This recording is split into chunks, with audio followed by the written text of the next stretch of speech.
رب اشرح لي صدري ويسر لي أمري واحلل عقدة من لساني يفقه قولي ولا حول ولا قوة إلا بالله العلي العظيم. يقول المؤلف رحمه الله عافاه الله. Kau soal berapa? Kami yang kedua.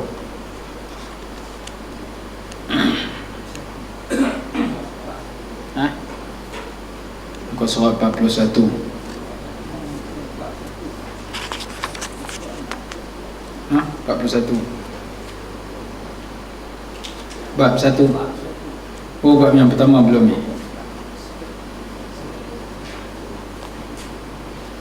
Bismillahirrahmanirrahim. Bab yang pertama, ciri-ciri solat Nabi yang sahih. Pertanyaan: seseorang yang bersolat tetapi mengapa masih melakukan dosa dan kejahatan? Setengah daripada saudara kita ada yang menanyakan saya sepotong firman Allah Subhanahu wa taala yang bermaksud Inna salata tanha 'anil fahsya'i wal munkar, ayat 49 surah Al-Ankabut. Kita silap ayat 49. Sesungguhnya sembahyang itu menegah daripada perkara keji dan mungkar. Mereka bertanya, bagaimanakah keadaannya jika terdapat sebahagian manusia yang bersolat tetapi masih lagi tetap melakukan perkara yang keji dan mungkar. Bahkan mereka tidak pula menyuruh ke arah kebaikan. Kita melihat akhlak mereka begitu buruk dan pertuturan mereka begitu keji. Kita juga melihat sesetengah mereka tidak jujur, menipu dalam melakukan urusan dengan orang lain, dan juga tidak ada integriti, ketekunan dan keikhlasan dalam melakukan sesuatu tugasan. Apakah jawapan kepada permasalahan ini? Jawapannya, bagi saya, mereka yang berkelakuan di atas sebenarnya tidak menunaikan solat mengikut tata cara dan peraturan solat yang sebenar sebagaimana yang dituntut. Sedangkan cara inilah yang dibawa oleh Rasulullah SAW dan diajarkan pula kepada para sahabat baginda yang mulia.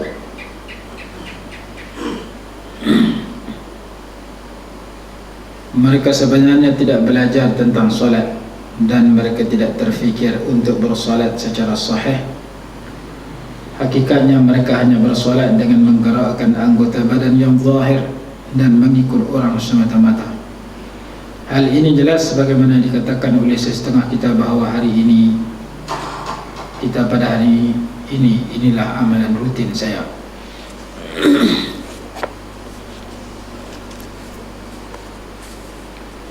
Tidakkah kita melihat seorang lelaki di zaman Rasulullah SAW yang memasuki masjid dan mengerjakan solat, lalu Rasulullah SAW memerhatikan lelaki berkenaan dengan ekor matanya.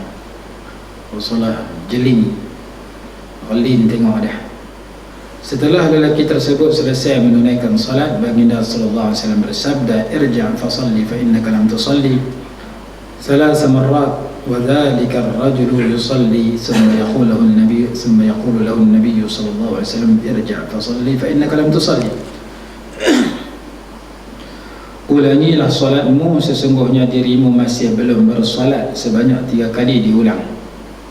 Kemudian lelaki tersebut mengulangi salatnya, namun Rasulullah SAW terus dengan sabdanya, ulangilah salatmu, sesungguhnya dirimu masih belum bersolat.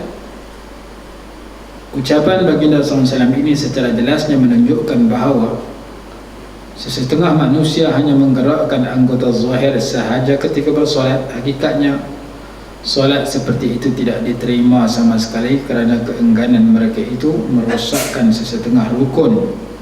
Kerana keengganan seseorang itu untuk mempelajari urusan agamanya. Akibatnya, perbuatan mereka itu merosakkan sesetengah rukun solat. Ataupun mereka tidak menyebut sesetengah ucapan yang diwajibkan di dalam solat sebagaimana yang dituntut oleh syarak. Akhirnya solat mereka itu rosak seolah-olah mereka tidak menunaikan solat. Menerusi hadis ini, Rasulullah SAW ingin menjelaskan kepada kita bahawa solat itu tidak mencukupi dengan niat ikhlas sahaja. Oleh itu sewajibnya semua pelaksanaan ibadat perlu bersandarkan kepada ilmu dan keikhlasan. Hal ini amat bertepatan dengan kata-kata seorang ulama yang berbunyi, sesiapa yang beramal tanpa ilmu di dada, amalannya tidak diterima. Hanya kepada Allah aku mengharapkan keikhlasanku, supaya amalan iku ini dapat menyelamatkanku. Ini kata-kata pengarang kitab Matan Zubat. Wa kullu man bighairi ilmi ya'malu a'maluhu mardudatun la tuqbalu. Wallaha arjul manna bil ikhlasi lakin yakunu mujibal likay yakuna mujibal khalasi.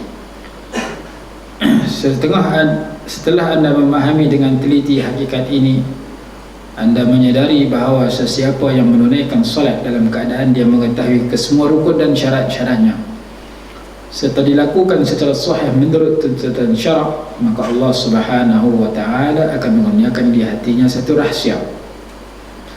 Dengan rahsia itu secara otomatik dia akan menyuruh ke arah kebaikan dan mencegah segala kemungkaran. Bahkan dia juga terlalu kuat dalam menentang maksiat dan kemungkaran. Maka solat itu merupakan satu faktor yang terbesar untuk menjadikan seseorang itu menyuruh ke arah kebaikan dan mencegah ke arah kemungkaran. Lalu akhlaknya diperelokkan oleh Allah Subhanahu wa ta'ala. Hal ini amat bersesuaian dengan firman-Nya yang bermaksud ayat 45.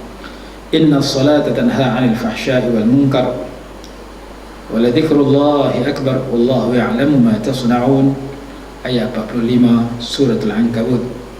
Sesungguhnya salat dapat mencegah daripada melakukan perbuatan keji dan mungkar, dan ingatlah Allah Subhanahu wa ta'ala, sesungguhnya dia amat mengetahui apa yang kamu kerjakan. Jika ada yang bertanya, adakah setiap mukallaf dari kalangan muslimin wajib mempelajari cara-cara pelaksanaan ibadat solat, sekalipun mereka dari kalangan orang awam yang tidak tahu membaca dan menulis? Saya menjawab, ya, itu sudah menjadi kewajipan bagi setiap kaum muslimin dan muslimat.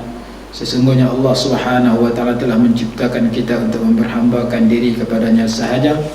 Firman-Nya yang berbunyi, wa ma khalaqtul jinna wal insa illa liya'budun, dan aku tidak ciptakan jin dan manusia melainkan untuk memperhambakan diri kepadaku. Suratul Dzariyat ayat 56. Dialah Allah yang mengutuskan kepada kita kitab, rasul dan nabi-nabinya, supaya kita dapat memahami dan berfikir tentang apa yang diperintah dan ditegah oleh Allah Subhanahu wa ta'ala. Dalam masa yang sama kita mampu untuk melakukan apa yang diperintah mengikut cara-cara dan situasi ibadat yang sahih serta dituntut. Firman-Nya yang bermaksud, akadzabtum bi ayati wa lam tuhitu biha ilma amma dza kuntum ta'malun. Suratul Namli ayat 84. Apakah kamu semua telah mendustakan ayat-ayatku padahal ilmu kamu tidak meliputinya, dan apakah yang telah kamu kerjakan? Rasulullah SAW bersabda, talabul ilmi faridatun ala kulli muslimin. Hadis ini diriwayatkan oleh Al-Khatib Al-Baghdadi di dalam tarikh, riwayat daripada Sayyidina Ali radhiyallahu anhu dan lainnya. Menuntut ilmu itu satu kewajipan bagi setiap muslim. Setiap muslim perlu menyadari bahawa para sahabat Nabi SAW terdiri dari kalangan yang buta huruf. Meskipun begitu, mereka amat bersungguh-sungguh mempelajari urusan agama sehingga mereka mengetahuinya secara mendalam. Bahkan selebihnya mereka mampu menyebarkan ilmu ke seluruh pelosok alam. Sedangkan pada ketika itu keadaan sistem pengangkutan yang amat lembab, tidak kemudahan elektrik, percetakan dan kemudahan yang lain sebagaimana sekarang. Ingatlah, apabila seseorang muslim itu tidak mempelajari urusan agama, apalagi yang ingin dipelajarinya, adakah mereka akan kekal sebagai seorang yang jahil sepanjang hidup mereka, dan adakah diterima keuzurannya oleh Allah SWT keesokan harinya? Dalam kitab fiqh sebut, kalau orang itu jahil, dia buat salah di zaman sekarang ini, tidak diterima keuzuran dia. Keuzuran itu maksudnya dia minta maaflah saya jahil, hanya diterima pada dua keadaan. Yang pertama, orang itu baru masuk Islam. Yang kedua, hidup dia jauh daripada para ulama. Dua keadaan tu keuzuran yang dimaafkan kalau jahil. Baru masuk Islam kemarin, hari ni baru nak buat salah, dimaafkan. Ataupun dia jadi tazam duduk dalam hutan, tak ada siapa api kat dia, tak pernah jumpa orang, lahir-lahir duduk dalam hutan dah, jauh daripada ulama, yang tu dimaafkan. Tapi kalau suasana kita sekarang tidak dimaafkan. Kerana ulama kita boleh berjumpa, tak boleh jumpa berhadapan, kita boleh handphone, cakap dalam handphone, WhatsApp lah, apa semua ada lah ni. Tak arti masalah, tanya. Jadi jahil yang sedemikian zaman sekarang, suasana kita sekarang tidak dimaafkan. Sebaliknya, seseorang itu akan berkata, ya Allah, aku telah mensia-siakan hidupku. Hidup ini tidak bermakna dan aku tidak mempelajari apa yang difardukan kepada aku. Aku juga tidak mengetahui urusan agamaku. Jadi orang yang tak mengaji agama sampai dia reti cara nak ibadat, nak menghadapi kehidupan, dia kata umur dia hanya habis dalam sia-sia. Dalilnya ayat dalam surah Yunus. Ada satu ayat dalam surah Yunus yang menyatakan mereka merasa redha, cukup dengan kejahilan mereka, dengan keduniaan yang mereka miliki, sedangkan mereka jahil tentang urusan agama. Firman Allah Subhanahu wa taala dalam Al-Quran surah An-Naml ayat 79 hingga 81, "Fatawakkal 'ala Allah innaka 'alal haqqil mubin innaka la tusmi'ul mauta wa la tusmi'us summa ad-du'a idza wallaw mudbirin wa ma anta bihadil 'umyi 'an dhalalatihim in tusmi'u illa man yu'minu bi ayatina fahum muslimun." Bertawakallah kepada Allah, sesungguhnya kamu berada di atas kebenaran yang nyata. Sesungguhnya kamu tidak dapat menjadikan orang-orang yang mati itu mendengar, dan tidak pula menjadikan orang-orang yang tuli itu mendengar panggilan apabila mereka telah berpaling ke belakang. Ayat ini digunakan oleh mereka yang menyatakan tak boleh baca talqin. Baca talqin berapa? Mati dah. Talqin tu tak boleh baca sebab Quran kata innaka la tusmi'ul mauta, sesungguhnya engkau tak boleh bagi orang mati dengar. Lalu dijawab oleh ulama, maksud mati sini bukan mati dalam kubur. Mati di sini mati dengan sebab jahil. Orang hidup disebab jahil dianggap mati. Orang yang mendengar dengan sebab dia tak mendengar kebenaran dianggap pekak. Bahasa sastra. Bukti kata orang dalam kubur mendengar, kita pergi salam, pergi kubur kita bagi salam. Esok lusa orang nak pergi raya, orang pergi kubur bagi salam kepada si mati. Dan Nabi SAW menyatakan kepada Abu Jahal, setelah Abu Jahal dibunuh dalam peperangan Badar, bersembang. Lalu Sayyidina Umar radhiyallahu anhu bertanya, cakap apa kata dia? Rasulullah kata, mereka lebih mendengar daripada kamu. Dalil yang kuat dalam Sahih Bukhari yang menyatakan cakap kepada orang mati itu, orang mati dengar. Contohnya kita baca talqin, contohnya kita bagi salam kepada orang mati. Jadi ayat ini ditakwilkan kepada takwilan yang lebih sesuai, sebagaimana firman Allah dalam surah Yasin, liyunzira man kana hayyan, untuk ia memberi peringatan kepada orang yang adalah ia hidup. Maksud hidup di situ hidup hatinya, supaya peringatan itu bermanfaat. Wa ma anta bihadil 'umya, engkau tidak memberi petunjuk kepada orang buta, tidak dapat memimpin orang buta daripada kesesatan. Jadi buta ini bukan buta mata, buta mata hati. Alam ya'lam Allah sebut innaha la ta'mal absar walakin ta'mal qulubul lati fis sudur. Sesungguhnya mata tidak buta, tetapi yang buta ialah hati yang berada dalam dada manusia. Jadi buta di sini buta hati daripada kesesatan mereka. Kamu tidak dapat menjadikan seseorang pun mendengar kecuali orang-orang yang beriman dengan ayat-ayat kami, lalu mereka berserah diri. Orang beriman saja yang bermanfaat terhadap apa yang diperdengarkan oleh Nabi SAW, apa yang diperdengarkan oleh waris Nabi SAW sama ada ayat Quran ataupun hadis. Kita habis tadi oleh dulu. Firman Allah lagi, wa idza waqa'a al-qawlu 'alaihim akhrajna lahum dabbatan min al-ardi tukallimuhum anna an-nasa kanu biayatina la yuqinun wa yawma nahsyuru min kulli ummatin fawja mimman yukadzibu biayatina fahum yuz'un hatta idza ja'u qala akadzabtum biayati wa lam tuhitu biha 'ilma am madza kuntum ta'malun wa waqa'a al-qawlu 'alaihim bima zalamu fahum la yantiqun. Surah An-Naml ayat 82 hingga 85. Surah Semut. Dan apabila perkataan telah jatuh ke atas mereka, kami keluarkan sejenis binatang melata dari bumi yang akan mengatakan kepada mereka bahawa sesungguhnya manusia dahulu tidak yakin dengan ayat-ayat kami. Dan ingatlah hari ketika kami kumpulkan dari tiap-tiap umat segolongan mereka yang mendustakan ayat-ayat kami. Lalu mereka dibahagikan dalam kelompok hingga apabila mereka datang, Allah berfirman, apakah kamu telah mendustakan ayat-ayatku padahal ilmu kamu tidak meliputinya, atau apakah yang kamu kerjakan? Dan jatuhlah perkataan azab ke atas mereka disebabkan kezaliman mereka. Maka mereka tidak dapat berkata apa-apa. Di ayat ini kata ada orang tak percaya kepada ajaran Allah disebabkan oleh mereka tidak yakin. Ilmu mereka tidak meliputinya, ilmu mereka tak sampai. Sehingga kan kita baca dalam kitab disebutkan an-nasu a'da'u ma jahilu. Manusia itu memusuhi sesuatu yang dia jahilkan. Bila kita tak kenal, kita lawan benda kita tak kenal. Contoh dia orang yang tak semayang, dia marah ke orang ajak dia semayang sebab dia merasa semayang untuk menyusahkan dia. Orang yang tak mengucap, dia marah kepada orang yang ajak dia mengucap kerana mengucap itu menyusahkan dia. Orang yang tak mau hukum Allah, dia marah kepada orang yang ajak kepada hukum Allah kerana dia merasa menyusahkan dia.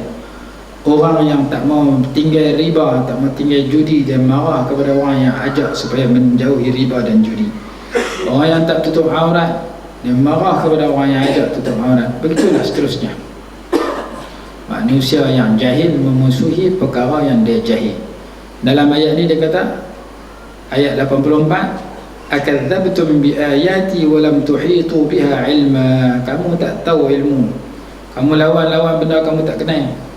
Kalau kamu mengaji baru kamu tahu, tak sepatutnya kamu lawan benda yang menguntungkan kamu. Ajaran Allah itu didatangkan untuk menguntungkan sesiapa yang mematuhinya. Tiba-tiba manusia tak mau patuh, merugikan dia. Lalu penutup ayat menyatakan wa waqa'al qawlu 'alaihim bima zalamu. Maka wajiblah berlaku azab ke atas orang yang zalim. Zalim kata ulama dalam kitab Kunuz An-Nuraniyah terbahagi dua. Zalim kepada diri sendiri dan zalim kepada orang lain. Zalim kepada diri sendiri pula terbahagi dua. Yang pertama syirik, yang kedua maksiat. Allah berfirman dalam surah Luqman, ya bunayya la tusyrik billah inna syirka la zulmun azim. Wahai anak kesayanganku, kamu jangan syirik dengan Allah. Sesungguhnya syirik itu merupakan kezaliman yang besar. Jadi sesiapa yang menyekutukan Allah, dia telah melakukan kezaliman kepada dirinya sendiri. Sama ada menyekutukan Allah itu berbentuk syirik jali, syirik yang terang, ataupun syirik khafi, syirik yang tersembunyi, riya, ujub, sum'ah dan sebagainya. Yang kedua, maksiat. Siapa-siapa yang melakukan kemaksiatan, maka dia telah melakukan kezaliman kepada dirinya sendiri. Lepas tu baru zalim ke orang lain. Zalim ke orang lain ma'ruf dah. Curi barang orang, mengumpat ke orang, luku kepala orang tanpa satu kesalahan, buat naya ke orang. Sehingga kan Rasulullah kata, orang tu akan jadi bankrupt. Atadruna mal muflis. Apakah kamu tahu siapa yang bankrupt? Kami sahabat menjawab, orang yang bankrupt orang tak ada duit, tak ada harta. Rasulullah sabda, orang yang bankrupt ialah orang yang datang hari akhirat bawa pahala semayang, puasa, zakat, haji dan sebagainya. Dalam masa yang sama, waqad daraba hadha, dia pukul kau ni, wa safaka dama hadha, dia tumpahkan darah kau ni, wa qazafa hadha, dia tuduh kau ni zina liwat, wa akhadha mal hadha, dia balas harta kau ni, dia buat naya kat orang lain dengan pelbagai kezaliman. Maka orang tu akhirat sekali diambil pahala semayang, puasa, zakat, haji, dia bagi ke orang yang dia buat naya tadi. Dengan sebab dia tak ada minta maaf, Lepas tu pahala dia habis. Dosa kesalahan dia dengan orang tak terjelas lagi, dengan sebab terlalu banyak dia buat salah. Dia ambil dosa orang yang berbaki, buh atas diri dia. Itulah orang yang sebenar-benar bingkrap. Dia datang ke akhirat bawa pahala semayang, puasa, zakat, haji, tapi dalam masa yang sama dia buat naya ke orang, dia buat zalim ke orang, dia katuk ke orang, dia mengumpat ke orang, dia maki ke orang, dia tuduh orang tu liwat, zina, dia ambil harta orang tu, hutang tak bayar dan sebagainya. Dia buat salah ke orang banyak, sehingga pahala-pahala kebajikan dia diberikan kepada orang tu. Bila bagi habis pahala, orang yang dia buat salah berbaki lagi. Pahala ada kot 100, orang dia buat salah ada 300, dan bayar 100, 200 lagi terhutang. Ambil dosa orang yang dia buat salah lagi, buka dia. Itu orang yang bingkrap. Sebab itu agama ajak kat kita supaya kita rajin bertaubat. Dan taubat itu mesti merangkumi rukun. Macam kita bicara bab semayang. Berapa ramai orang yang semayang duk buat jahat, berapa ramai orang yang semayang tak mau hukum hudud, berapa ramai orang yang semayang tak mau mengaji, sedangkan mengaji itu wajib. Dengan sebab tak cukup syarat-syarat yang ditentu oleh semayang. Begitu juga dalam bab taubat. Berapa banyak orang yang taubat tetapi perubahan tidak berlaku kepada dirinya. Kerana taubat mesti cukup rukun dia, rukun dan syaratnya. Ada 3 syarat besar kepada orang bertaubat. Kalau kesalahan bersangkut dengan Allah, kalau kesalahan bersangkut dengan orang, tambah lagi 1 jadi 4. Kalau tak lepas 4 itu, bila buat salah dengan orang, maka taubatnya tidak diterima. Bila taubat tidak diterima, maka kehidupan dia tak berubah. Taubat itu rujuk kembali kepada Allah, daripada buruk kepada baik, daripada baik kepada lebih baik. Kalau dia betul-betul taubat, dia akan jadi baik. Itu kenyataan para ulama. Dalam kitab Dalil Falihin dia hurai begitu panjang definisi taubat. Berubah daripada jahil kepada berilmu, berubah daripada jauh kepada Allah kepada dekat kepada Allah, berubah daripada duduk dalam kesalahan kepada duduk dalam kebaikan, berubah daripada tak kenal Allah kepada semakin mengenali Allah. Rujuk, maksud taubat itu rujuk kembali. Jadi taubat mesti ada rukun dia. Rukun pertama berhenti. Rukun pertama menyesal. Menyesal di atas kesalahan yang lalu. Dan kita baca wa atubu ilaih kena ada perasaan menyesal, sedih. Astaghfirullahalazim alladzi la ilaha illa huwal hayyul qayyum wa atubu ilaih. Penutup dia wa atubu ilaih. Ataupun astaghfirullahalazim alladzi la ilaha illa huwal hayyul qayyum wa atubu ilaih. Boleh baca 2 cara. Dengan fathah pun boleh, dengan dhammah pun boleh. Dengan fathah dalam kitab azkar, dengan dhammah dalam syarah dia. Fathah pun betul, dhammah pun betul. Al-Hayyul Qayyum pun betul, Al-Hayyul Qayyum pun betul. Penutup kepada doa itu wa atubu ilaih. Kemudian kita baca lagi dalam doa qunut, astaghfiruka wa atubu ilaika, nastaghfiruka wa natubu ilaik. Wa natubu ilaik, kita minta Allah tahu terima taubat kita. Kemudian kita baca lagi dalam semayang, dalam doa lepas semayang, doa yang kedua, amin amin ya rabbal alamin, amin amin amin ya rabbal alamin, rabbana taqabbal minna innaka antas samiul alim. Ya Allah, ya Tuhan kami, terimalah daripada kami, sesungguhnya Engkau Maha mendengar lagi Maha mengetahui. Wa tub alaina, dan terimalah taubat kami. Itu dalam bab taubat. Ada lagi kita baca doa yang kita sebut Allah minta, Allah bagi kepada para sahabat dalam doa qunut. Wa sallallahu ala sayyidina Muhammadin an-nabiyil ummi wa ala alihi wa sahbihi wasallam. Itu orang yang baca doa qunut, dia tak boleh kata kat sahabat. Pasal dia baca dalam semayang, dia doa kat sahabat. Doa disebut para sahabat secara menyeluruh di dalam doa qunut. Wa sahbihi, dan sahabatnya. Jadi para sahabat radhiyallahu alaihim ajma'in, kita doa kat mereka dalam semayang sebagaimana Quran sudah berdoa kepada mereka dalam sembahyang. Quran telah berdoa kepada mereka dalam Quran. Allah dah jamin kepada mereka dalam Quran, maka kita baca dalam doa qunut, doa kepada para sahabat melalui penutup doa qunut. Baik.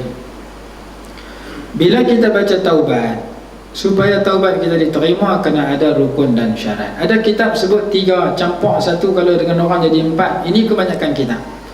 Riyadhus Salihin ke, Ringkasan Ihya ke, Minhajul Abidin ke, banyak kitab-kitab cerita. Tetapi ada kitab dia tambah rukun taubat lagi 5, syarat taubat jadi 9. Bila kita teliti, kalau semua perkara itu ada pada kita, insya-Allah taubat kita itu akan mengubah kehidupan kita. Nombor 1, menyesal. Jadi taubat ni kena ada 3, dulu, kini dan selamanya. Hak dulu, hak lah, hak akan datang. Hak dulu, kita menyesal di atas dosa kesalahan yang lalu. Hak kini, kita berhentilah ni. Jangan duk ulang dah benda hak kita buat salah. Lah kena berhenti seketika itu juga.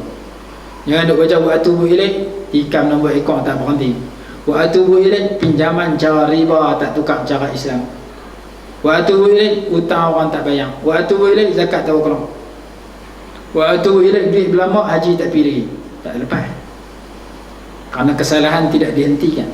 Wa atubu ilaih, habis pakai kelumbung, keluar pada masjid surau, dia londehkan kelumbung. Dia baca aku bertaubat tapi tak harat, tak tutup juga, berarti tak kena syarat. Penyesalan tidak ada, kesalahan tak dihentikan, maka taubat itu tidak cukup syarat dan tidak diterima. 2. Yang pertama, menyesal di atas kesalahan yang lalu. Yang kedua, menghentikan kesalahan yang sedang dilakukan. Yang ketiga, berazam tidak akan mengulangi kesalahan tersebut pada masa akan datang. Itu yang nama dia perkara akan datang. Jadi dia merangkumi dulu lah akan datang, hal sebelum ni, hal sekarang akan datang. Tiga-tiga tu kena ada, barulah taubat dia cukup rukun. Rukun taubat 3. Menyesal di atas kesalahan yang lalu, menghentikan kesalahan yang sedang dilakukan, dan berazam tidak akan mengulangi kesalahan tersebut pada masa akan datang. Kalau kesalahan itu berkait dengan manusia, tambah nombor 4, iaitu dia kena selesai dengan manusia.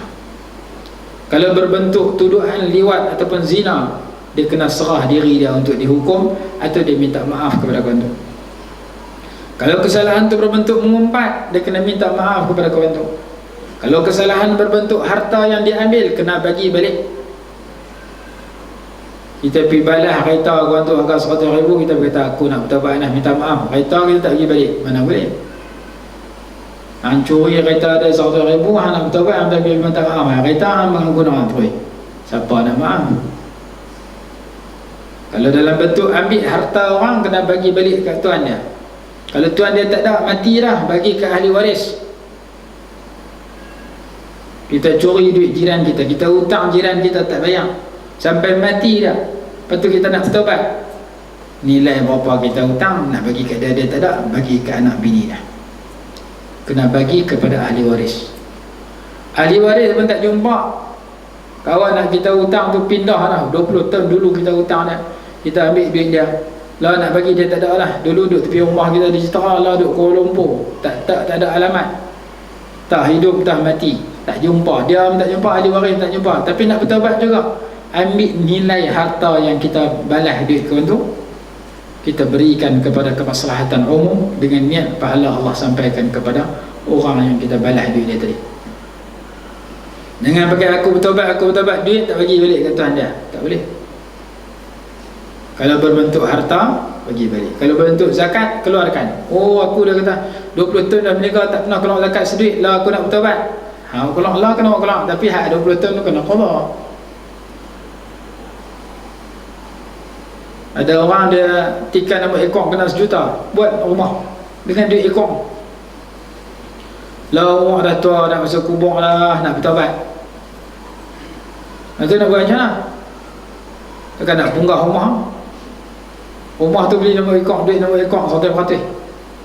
Tengok berapa hang beli duit rumah tu. Tengok rumah tu beli dengan harga 200,000. Cari 200,000, berikan kepada kemaslahatan ammah, bukan hak kamu. Kamu tak boleh guna 1 sen pun duit nombor ekor. Duit haram, kamu dapat cara haram 1 kali dosa, kamu guna duit haram 2 kali dosa. Dosa mendapatkan dan dosa menggunakan, bukan hak kita. Zakat yang tak dikeluarkan sama, bukan hak kita zakat, hak fakir miskin, hak golongan yang 8. Tiba-tiba nak bertaubat, cari bilangan banyak mana kita tak keluar zakat tu, bagikan kepada mereka yang berhak. Kalau tekat aku atubu ilaih, tak selesai. Jadi taubat yang keempat kena ikut, kalau bersangkut dengan orang, kena pelepah dengan orang. Lepas tu ulama tambah yang kelima, keenam, ketujuh, ke-8, ke-9. Yang kelima, meninggalkan kawan-kawan yang jahat. Kalau betul-betul kita nak berkawan, nak bertaubat, jangan berkawan dengan kawan jahat. Sama ada berkawan tu cara bersembang depan, ataupun melalui WhatsApp ke, Facebook ke, tinggal kawan-kawan hak tak bagus. Kawan hak tak semayang, tak puasa, kaki judi, jangan duk berkawan dengan mereka kalau kita nak jadi orang bertaubat. Melainkan kalau nak berkawan juga untuk berdakwah, nak tarik mereka tu apa. Saya saja nak pergi duk berkawan dengan kaki tak pernah sembahyang masjid surau, tak sah. Pasal takut perangai mereka pindah mai kat kita, takut dia berjangkit. Ada mai surau sekali sehari dua, pergi duk kawan orang tak pernah mai surau, lah kali tuang terus tak mai surau, takut berjangkit. Jadi dalam kitab kata meninggalkan teman-teman yang su, yang jahat. Itu yang kelima. Yang keenam, meninggalkan orang-orang fasik yang kempen kita kepada keburukan. Hak tadi dia jahat seorang-seorang dah, kita tinggal. Hak kedua, hak yang seterusnya ni, dia dah jahat lah, dia ajak kita buat jahat pula. Dia dah fasik, dia dah jahat, dia kempen supaya buat jahat. Dia tak pergi semayang, dia ajak kita pergi, dia pergi buat benda jahat, dia tinggal semayang, dia ajak kita pergi tinggal semayang buat jahat dengan kelingan dia. Itu yang nombor 6. Nombor 5, tinggal kawan jahat. Nombor 6, tinggal orang yang ajak buat jahat. Orang jahat yang ajak buat jahat, orang fasik yang ajak buat perkara fasik. Yang ketujuh, meninggalkan, mencari teman yang baik, mencari orang yang baik untuk kita dampingi. Dah kita tinggal orang jahat, cari orang baik, cari ulama, cari kawan-kawan yang baik. Yang ke-8, meninggalkan persekitaran yang jahat, tempat-tempat yang lara, tempat-tempat yang maksiat, tempat-tempat sekarang yang tak elok tinggal. Kalau waktu maghrib lebih pasal minggu, tinggal. Pi lepas maghrib, dengan pi sebelum maghrib, tidak, tak main maghrib terus. Nak baca majalah soal abang, nak tengok gambar yang persekitarannya baik. Kawan, gambar yang dilihat, filem yang ditonton, teman yang dijadikan teman bicara, jiran yang kita berkawan, semua tu persekitaran yang membentuk kita. Tak mana kita rajin duduk, itulah yang membentuk peribadi kita. Kalau kita rajin duduk dalam majlis ilmu, kita rajin duduk atas tikar sejadah, kita rajin duduk khalwat tengah-tengah malam sembahyang tahajud, kita rajin duduk depan Quran, kita rajin duduk i'tikaf dalam masjid, kita rajin duduk pusing tasbih berzikir, akan membentuk peribadi kita yang sedemikian. Kalau seorang tu dia rajin duduk tempat-tempat yang lara lah yang akan berlaku pada diri dia. Jadi salah satu daripada syarat orang bertaubat, meninggalkan al-bi'atul fasidah, meninggalkan persekitaran yang rosak. Tu kita boleh pilih. Aku nak pergi duduk sembang dalam masjid yang bawa manfaat ke, atau nak pergi duduk tempat yang tidak ada manfaat, tepi sungai, atas titi, kedai kopi yang kadang-kadang perbualan di situ tidak menambah keimanan kita dan ilmu kita. Mencari bi'ah salihah, mencari persekitaran yang baik, itu juga salah satu daripada syarat taubat, kata ulama. Jadi 8-9 yang saya catat dalam sebuah kitab sebut yang perlu kita sedari. Lepas tu baru taubat kita akan mengubah peribadi kita, supaya kita dapat istiqamah. Kalau tekak baca dalam semayang, lepas semayang tak ketahuan hal api, kawan tak kira siapa, gambar apa tak kira, tak ada tapih lah, sembang pun tak ada, tak kira tajuk, persekitaran yang kita hadir tak kira tempat halal, tak kira tempat haram, maka taubat itu tidak memenuhi syarat. Dalilnya, antara dalilnya ialah cerita seorang lelaki yang membunuh 99 orang. Kemudian dia nak bertaubat, pergi tanya siapa paling alim dalam kampung ni. Dia berkata tu rahib tu, pendeta. Rupanya kau untuk ahli ibadat, dia tak ada ilmu pun.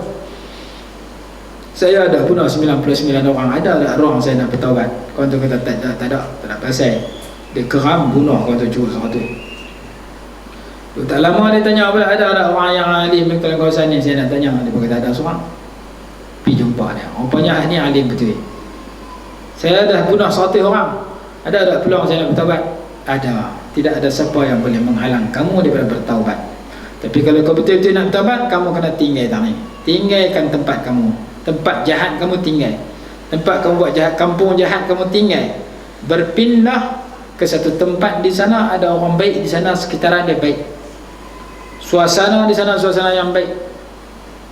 Lah kita nak cari payah suasana-suasana yang baik-baik macam zaman dulu. Saya dulu kecil-kecil duduk tepi pondok, Isnin Khamis orang puasa, ada lagi Rejab, Syaban, Ramadan puasa, hari Arafah besok puasa. Baru ni saya mengajar di Indonesia, pukul 2 pagi, di sana pukul 3, sini pukul 2 pagi makin main tahajud dah 8 rakaat.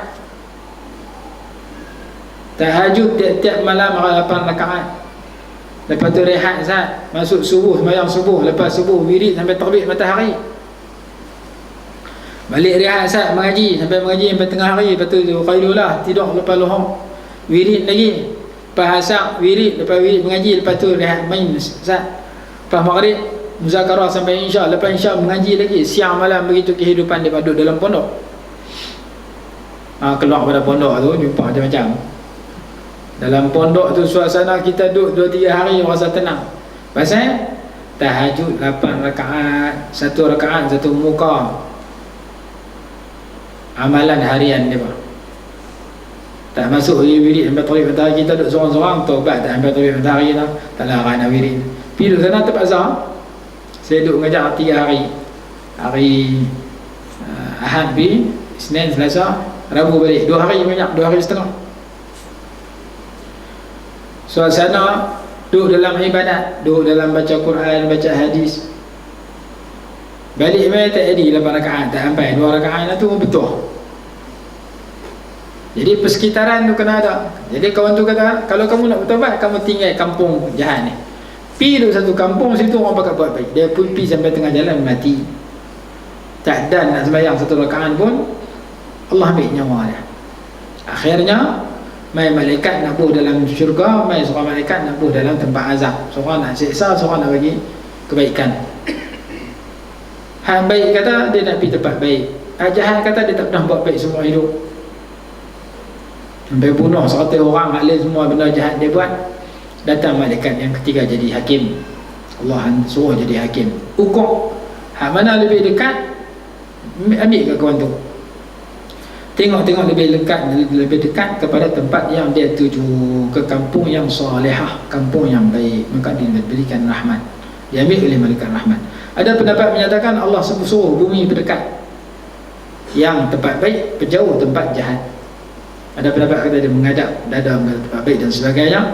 Jadi dia masuk syurga. Sebab apa? Sebab dia bertaubat dengan cukup syarat taubat. Dalam masa yang sama dia nak bagi istiqamah kekal taubat dia tu, dia tinggal tempat jahat, dia pergi tempat baik. Anak kita mengaji sekolah, balik rumah sembahyang subuh lekat ke tak? Sembahyang 5 waktu lekat ke tak? Kalau sembahyang 5 waktu pun tak lekat, tukar pergi sekolah lain. Tidak jenis terkah ke tak? Pasal persekitaran di sekolah tu tidak membantu dia untuk dia sayang sembahyang 5 waktu. Mungkin kerana persekitaran itulah yang membentuk seseorang. Duduk dengan kita berapa minit, duduk dengan orang luar lagi banyak, dan orang luar tu membentuk dia cinta kepada ibadat ataupun tak suka pada ibadat. Jadi Quran kata alam takun ardullahi wasi'atan fatuhajiru fiha. Bukankah bumi Allah ni luas, maka kamu boleh hijrah. Kalau kamu pergi kerja yang kamu buat tu ada halal haram, tinggal cari halal 100%. Hijrah daripada tempat kerja. Kerja untuk sign pinjaman orang, ada pinjaman cara Islam, ada pinjaman cara riba, tinggal pergi cari kerja lain. Kerja di supermarket, angkat barang daripada trailer masuk dalam store. Gula pun dia angkat, tepung pun dia angkat, arak pun dia angkat. Kerja supermarket Cina, tukar pergi cari supermarket tak kena angkat arak, angkat halal 100%.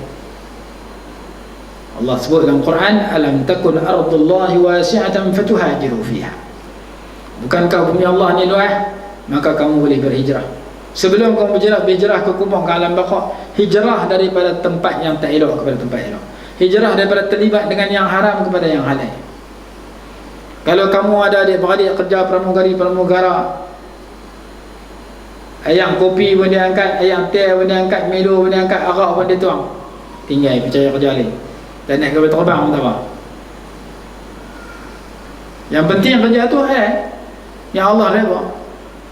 Buat apa kerja pakai semat-semat, duit banyak, hebat, tapi dapat kemurkaan Allah kerana kamu tuang benda haram, tuang arak je murah. Bila jadi pramugara tolak meja, tuang arak kawan, jadi driver kubota selut belum tapi semayang cukup, kemudian halal 100%. Cuma nampak biji mata baik daripada jadi pramugara pakai semat tapi tuang arak. Jadi ukuran orang nak berubah, dia kena pastikan 5, 7, 8, 9 perkara itu wujud pada diri dia, barulah taubat. Semayang pun sama. Berapa ramai orang yang tak semayang terus, berapa orang yang semayang tapi tak berubah. Kerana semayang dia ada syarat dia ada rukun dia. Dalam masa yang sama dia ada khusyuk dia. Dalam masa yang sama dia ada adabus salah, adab semayang. Adab semayang yang besar ialah inna salata tanha 'anil fahsya'i wal munkar. Semayang itu menegah daripada perkara keji dan munkar. Ini banyak baca, tak ada nak hurai. Tapi sebelum saya nak hurai, saya nak abang lah ni kita duduk di Malaysia pukul 8.30 malam. Di Mekah lah ni orang tengah wukuf. Kita dengan Mekah 5 jam kan 6 jam ke belakang tu lah.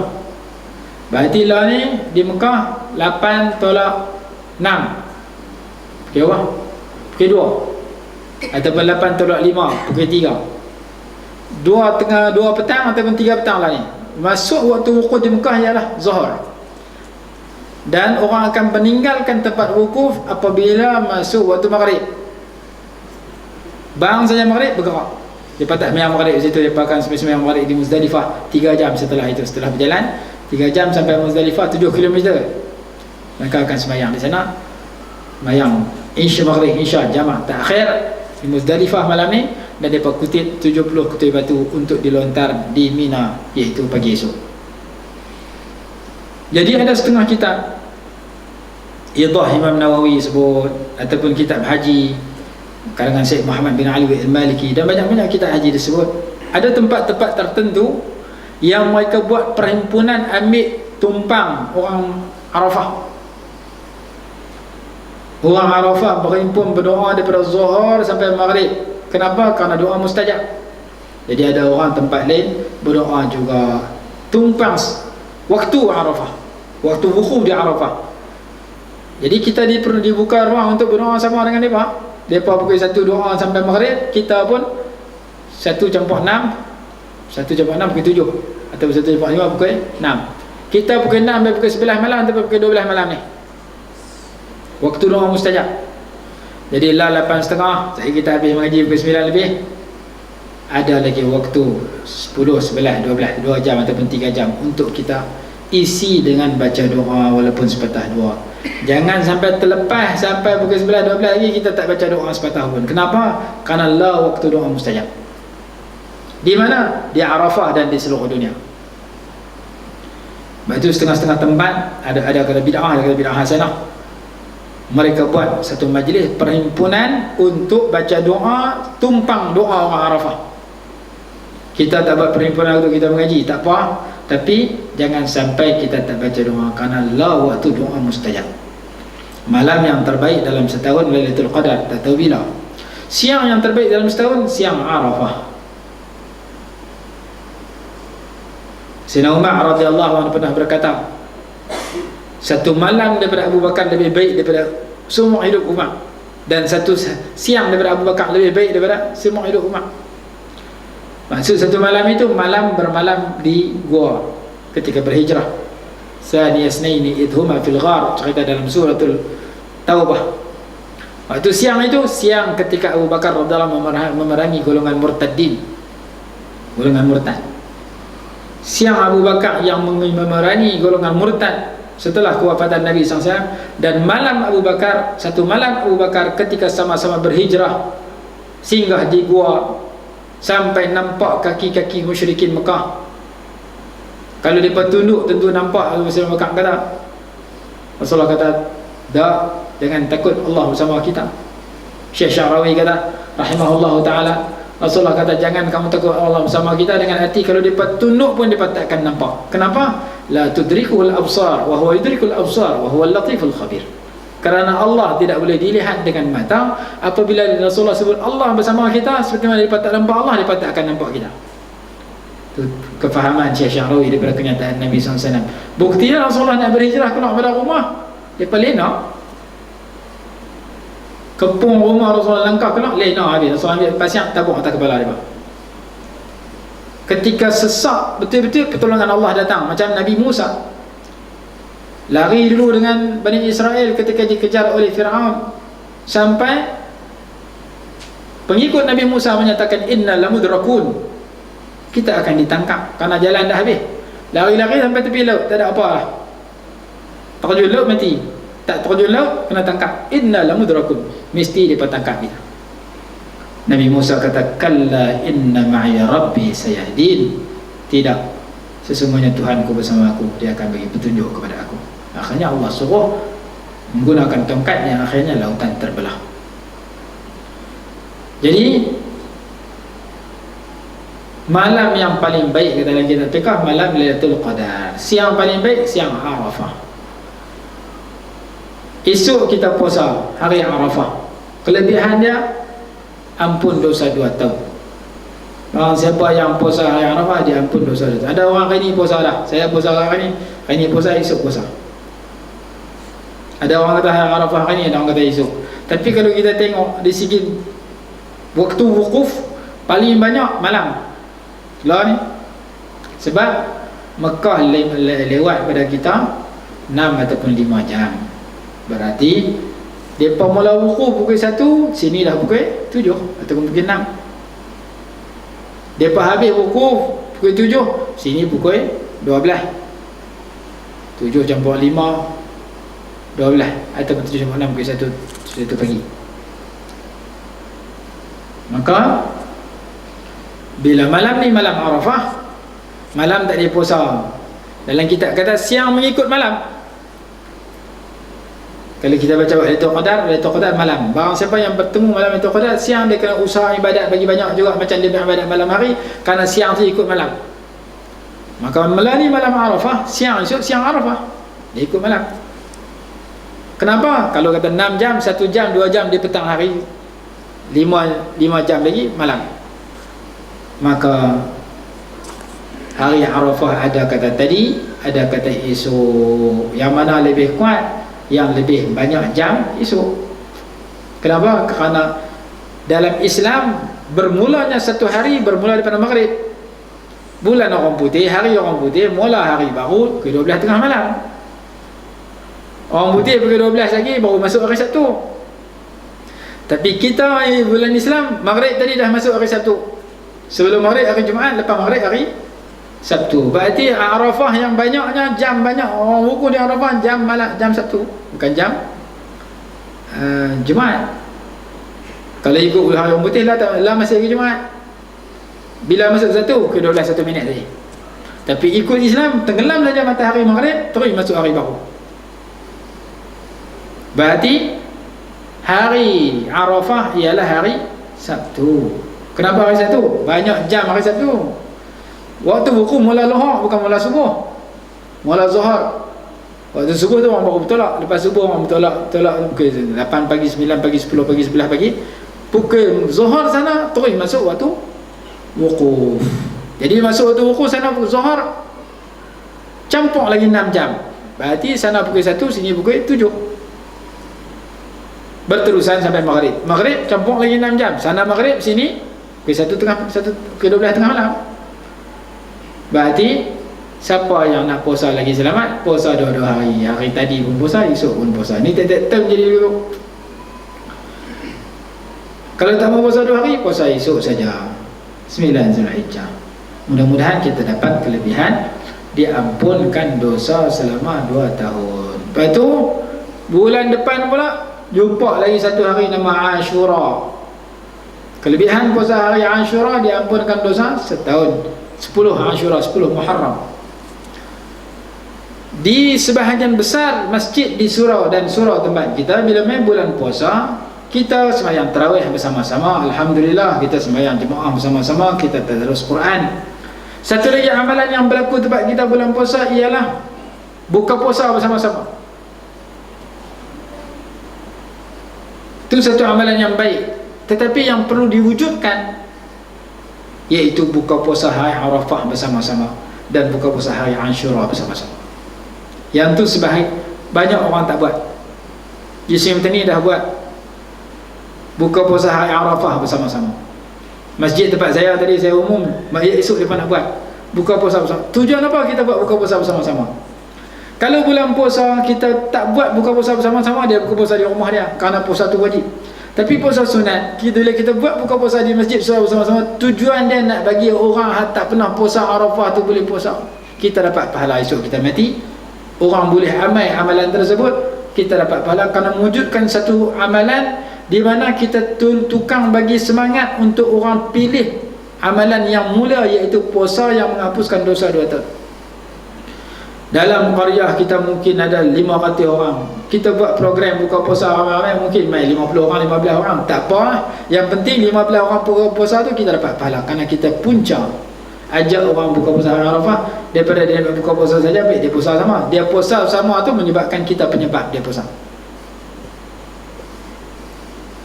Jadi kita cari jalan supaya kita boleh puasa hari Arafah, dan kita cari jalan bagi orang lain seramai mungkin puasa hari Arafah. Kerana kelebihan dia, diampunkan dosa 2 tahun. Kalau tidak, orang kita yang rasa hari Arafah tak Arafah sama. Orang duk kalau puasa hari Arafah, dia duk kalau pergi cari daun palas dengan daging, nampak ketupat dengan kuih raya. Tak apa, tapi puasa kena ada. Takbir raya mula pagi esok lepas sembahyang subuh, jangan mula malam esok, rugi. Hadis Imam Baihaqi menyebutkan Nabi SAW bertakbir raya haji pada subuh hari Arafah.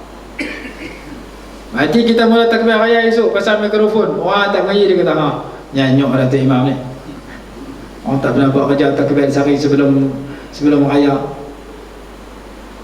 Bahkan kalau kita baca dalam Matan Badrain pun sebut, cuma tak sebut dalil lah mungkin. Untuk raya haji, takbir raya ialah subuh pagi Arafah. Jadi kita mula pagi esok takbir lepas raya. Nak wirid dulu kan, nak takbir dulu, takbir dulu, wirid dengan bodoh. Kenapa? Karena takbir muqayyad mengiringi sembahyang. Berbeza dengan raya puasa. Raya puasa wirid dulu, lepas tu takbir. Tapi raya haji takbir dulu, lepas tu wirid.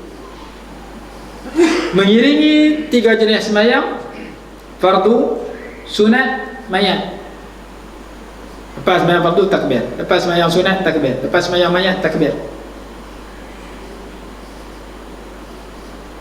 Berakhir pada hari Rabu, sehari sebelum raya, sehari hari raya, 3 hari lepas raya, iaitu 5 hari.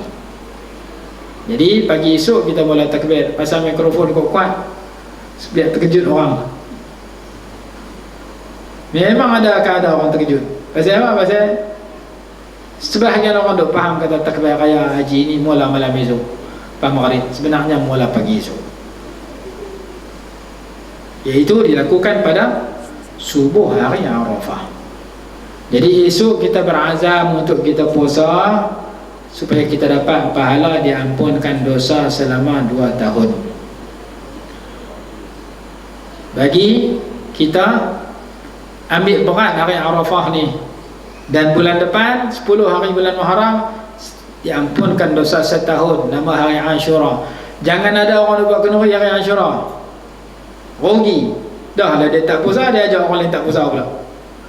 Hari Ashura berapa ramai orang yang buat kenduri nikah hari Ashura. Dia kata hari lain tak cuti, hari Ashura cuti pun. Akhirnya hari Ashura dia buat kenduri kahwin. Hang nak puasa jadi tak puasa. Yang hang tak puasa suruh hang sudah. Hang ajak orang lain tak puasa sama. Jangan. Hari Ashura Rasulullah suruh puasa. Ini dia kata, aku nak buat hari Ashura, aku tak panggil ustaz lah. Ustaz ni kata, panggil ustaz pergi juga.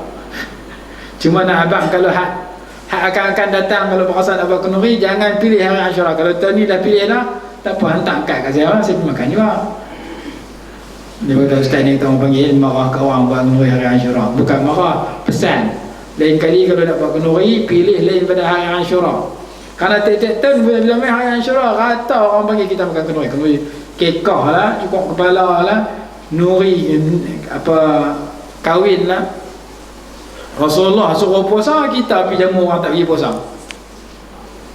Walaupun benda tu sunat, tapi sunat yang dituntut.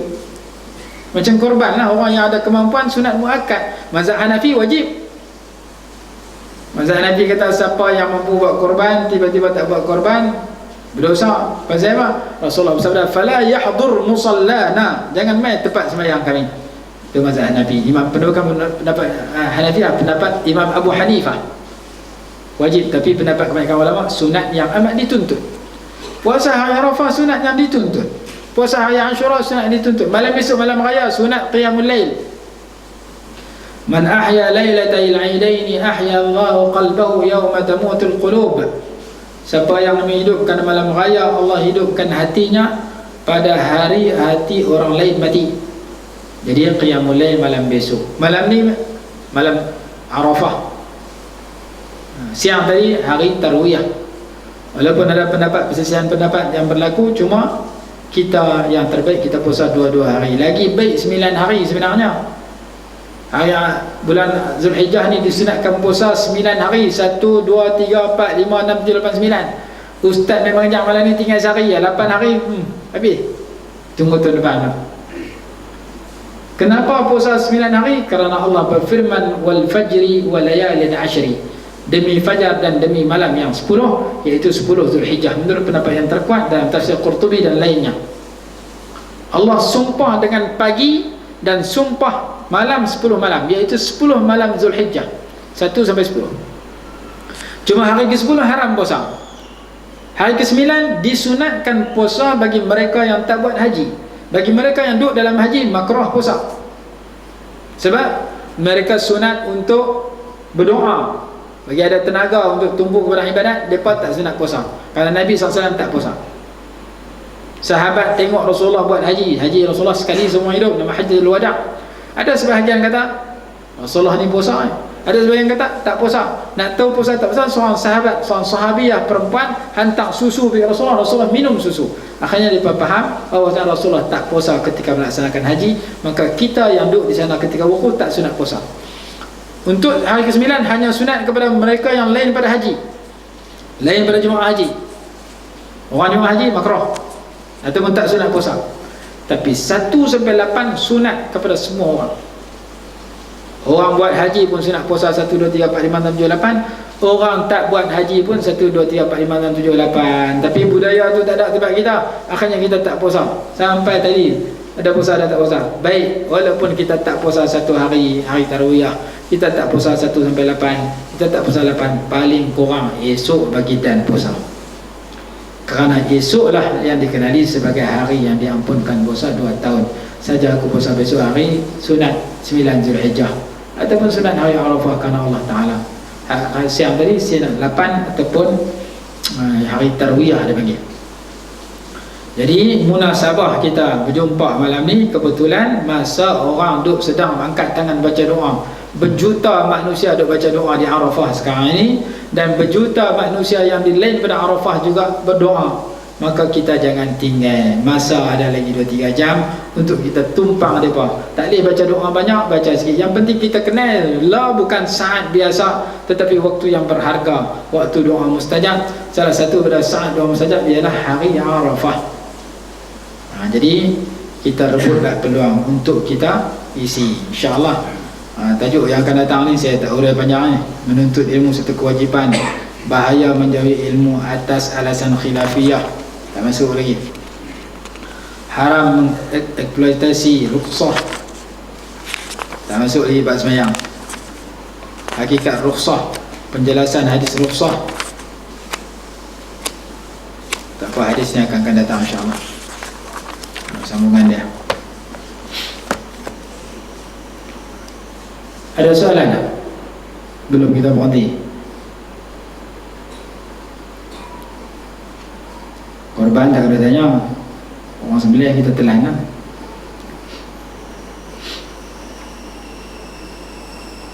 Tak ada. Dalam Facebook dan WhatsApp orang nak sebut macam-macam. Ada yang puasa hari ni, ada yang puasa esok. Lebih selamat puasa dua-dua, dapat dua-dua. Korban begitu juga. Ada kata korban ke hari Selasa, ada hari Rabu, ada ulama selisih lah. Tak apa, yang penting buat korban. Habis ya? Habis kita berhenti di sini dulu, insyaAllah bulan depan kita sambung. Tolong tanda muka surat 6. Muka surat 6.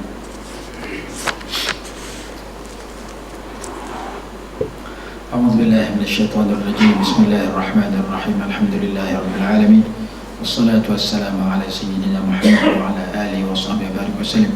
اللهم انفعنا بما علمتنا وعلمنا ما ينفعنا وارزقنا علما ينفعنا برحمتك يا أرحم الراحمين. ربنا آتنا في الدنيا حسنة وفي الآخرة حسنة وقنا عذاب النار. وصلى الله على سيدنا محمد وعلى آله وصحبه وسلم. الحمد لله رب العالمين.